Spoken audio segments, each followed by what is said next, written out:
Terima kasih DJ Edwin dan selamat Hari Radio Sedunia kepada semua rakan-rakan penyampai radio kita di seluruh tanah air. Seterusnya kita akan bincangkan melalui segmen Cak Nasihat hari ini satu topik yang saya kira dekat dengan hati anda semua. Suplemen, penggunaan ubat-ubatan tradisional dan bagaimana ia memberi kesan kepada anda, apakah kawalannya dari pihak KKM dan sebagainya. Ini isu bukannya isu baru, isu yang biasa kita bincangkan juga, tapi pemahamannya perlu kita tingkatkan terutama sekali ketika wujudnya pelbagai lambakan iklan untuk produk-produk baru dan keberkesanannya mungkin kita pun tidak pasti. Jadi kita bersama dengan tetamu saya di studio, Najwa Syahira Safian yang merupakan pegawai farmasi Hospital Tuanku Jaafar Seremban dari Kementerian Kesihatan Malaysia. Terima kasih kerana bersama kami, Najwa. Terima kasih, Terence. Okey, macam mana kita nak start ni? Pertama sekali, perlukah kita ambil suplemen tambahan untuk memperkasakan pengambilan nutrien dalam badan kita, ataupun bolehkah kita bergantung pada makanan seharian sahaja? Okey, baiklah. So, sebelum kita faham, kita tahu dulu apakah maksud suplemen. So, suplemen ni boleh jadi dalam macam-macam bentuk. Kita ada dalam bentuk tablet, kapsul, ada dalam bentuk sirap, di mana dia digunakan sebagai makanan tambahan bagi memenuhi kekurangan zat dalam makanan seharian kita. Okay. Dan suplemen ni, dia kebanyakan yang berada di pasaran ni adalah dalam bentuk vitamins dan juga mineral. Tetapi kita kena faham bahawa suplemen tidak akan menggantikan zat dalam diet yang seimbang. Jadi diet seimbang tu wajib. Yang suplemen ni dia mungkin boleh ataupun tidak. Betul, dia tambahan sebenarnya, makanan tambahan sahaja. Okey, kita pergi kepada jenis suplemen dalam pasaran. Ada yang dijual di kedai-kedai ataupun di farmasi-farmasi pilihan dan memang diiktiraf oleh jenama antarabangsa yang besar. Dan ada pula yang dijual dengan notis ubat tradisional. Jadi apakah perbezaan antara dua jenis suplemen ini? Okey, baiklah. So, kalau ubat tradisional mengikut peraturan-peraturan kawalan dadah dan kosmetik tahun 1984, ubat tradisional ini adalah sebenarnya satu produk yang digunakan dalam perubatan asli yang menggunakan satu ataupun lebih bahan semula jadi. Contohnya daripada tumbuhan, binatang ataupun bahan galian yang dalam bentuk pati ekstrak ataupun bukan ekstrak ataupun rawatan homeopati. Itu adalah ubat tradisional. Manakala suplemen seperti yang saya maklumkan tadi adalah vitamin dan mineral.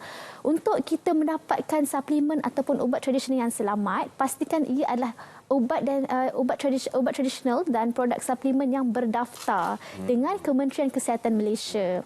Jadi belilah di premis-premis yang sah seperti di farmasi ataupun di klinik. Jangan beli melalui atas talian ataupun daripada luar negara yang kita tidak pasti akan sama ada produk tersebut berdaftar ataupun tidak dengan KKM. Jadi pendaftaran dengan KKM tu macam mana? Dia ada diletak label yang khusus, apakah yang perlu para pengguna waspada tentang label-label terutama sekali yang mengiklankan bahawa mereka sebenarnya didaftar walaupun pada hakikatnya tidak? Okey, baiklah. Sangat mudah untuk kita faham ataupun kita tahu produk yang berdaftar ataupun tidak. Kita tengok dua benda sahaja.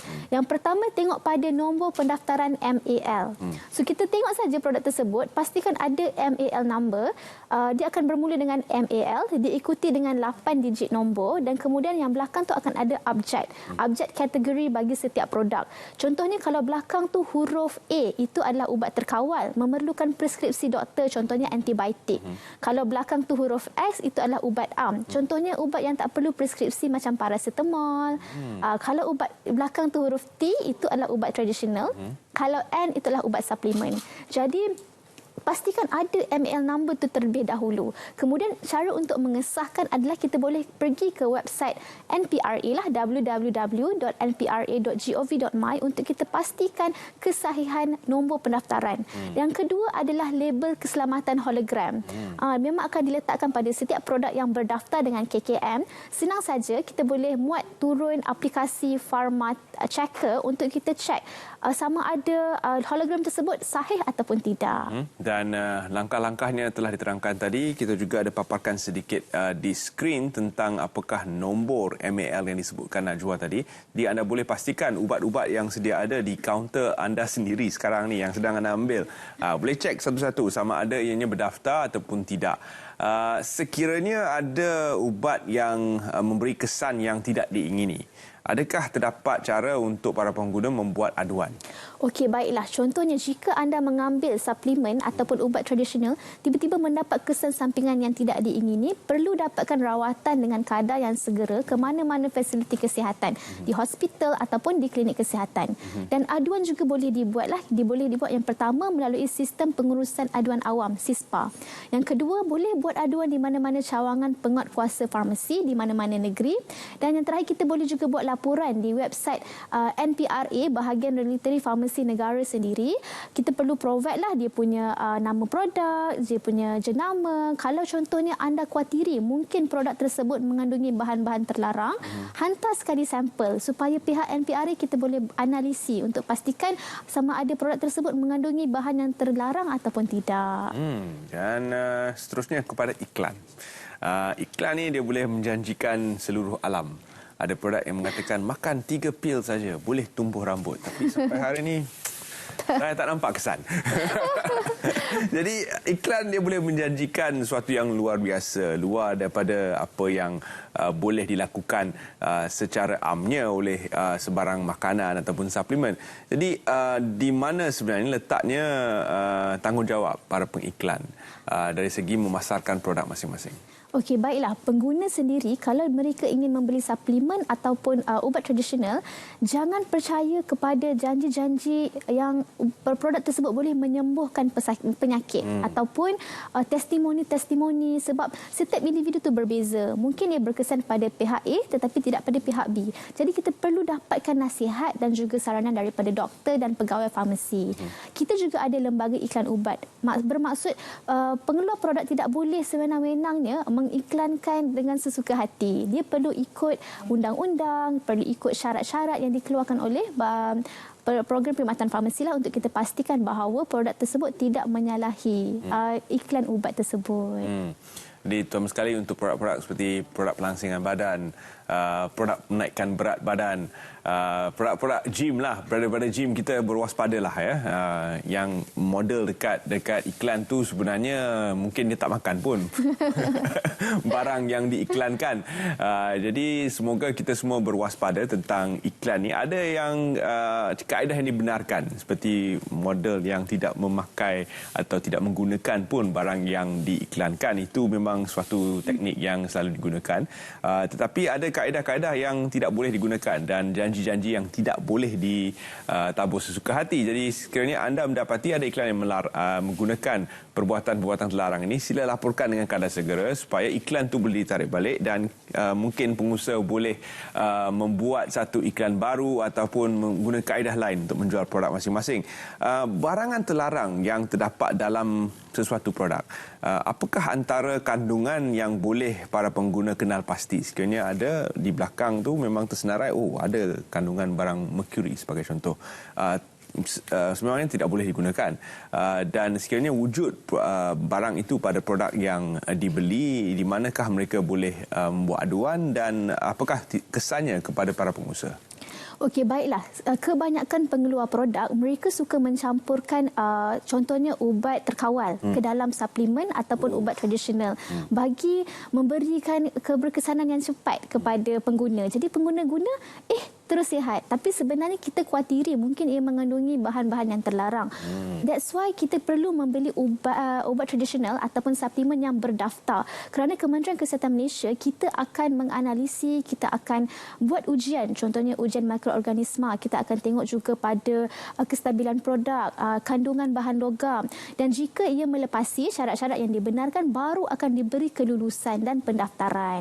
Jadi jangan risau. Pastikan dahulu produk tersebut berdaftar.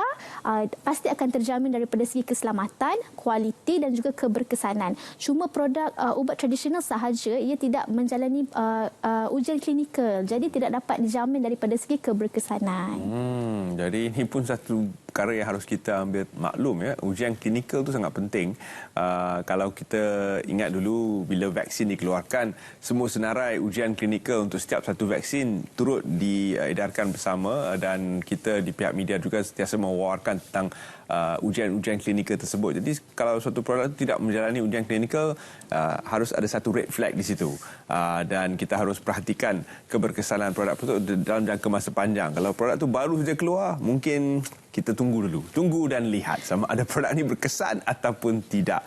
Itu strategi sebagai seorang pengguna lah. Tapi produk itu memang boleh dijual pun. Cuma kita sebagai pengguna harus berwaspada.